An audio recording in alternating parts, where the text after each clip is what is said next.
Aku ingin menceritakan kisah pilu seorang gadis muda. Di usianya yang masih belia, dia harus menanggung derita dengan tubuhnya. Maya, namanya saja bisa membuatku melayang. Wanita yang bernasib malang, bertahan dalam kerasnya kehidupan malam untuk menanggung beban hidup keluarga tersayang.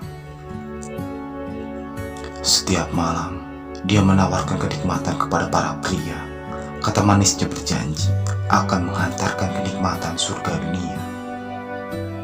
Maya selalu merayu dan membuat para pria mabuk kepayang. Maya membuat para pria mengerang, mengizinkan pria beruang untuk menerjang tubuhnya yang tertutup sehelai benang. Masih kuingat sejak pertama bertemu dengan Maya, saat pikiran sedang kacau dan kesadaran yang semakin nipis, ia hadir sebagai pemanis. Dikala hatiku sedang meradang, Maya datang menghampiriku dengan langkah indah, matanya menggoda dan tubuh yang membuatku bergairah.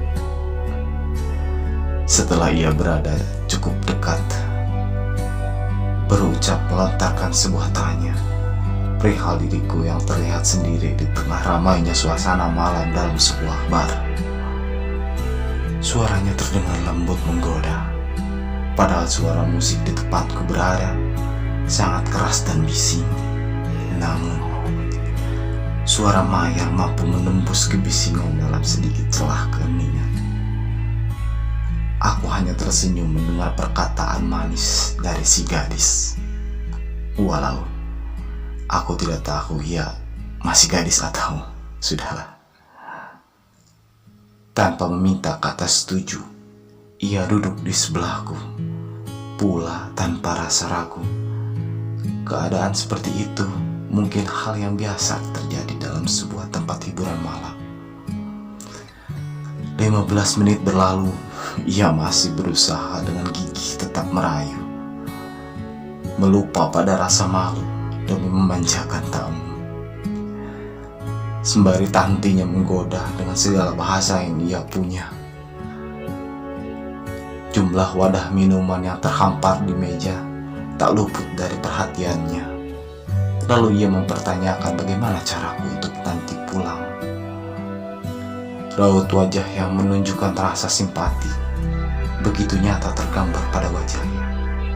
Bukan hanya sekedar basa-basi untuk menambah durasi narasi. Semua itu terbukti dari cara dia mengambil gelas yang berisi minuman yang hendak kuteguk. Sebenarnya aku sudah tidak sanggup lagi minum. Satu tegukan lagi, tubuhku akan rubuh. Namun, karena problematika kehidupan yang tak kunjung jua larut dalam rasa mabuk, membuatku semakin kesal dan mengambil satu gelas lagi, hingga kesadaranku benar-benar hilang. Hilang perlahan sadarku, memudar bagai warna putih yang perlahan mengabu, kemudian menghitamkan pandanganku. Hanya telinga yang masih bisa menerima irama dunia.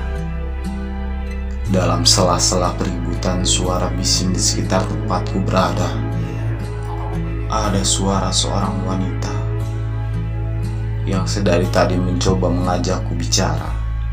Ia memanggil-manggilku dengan sebutan Mas.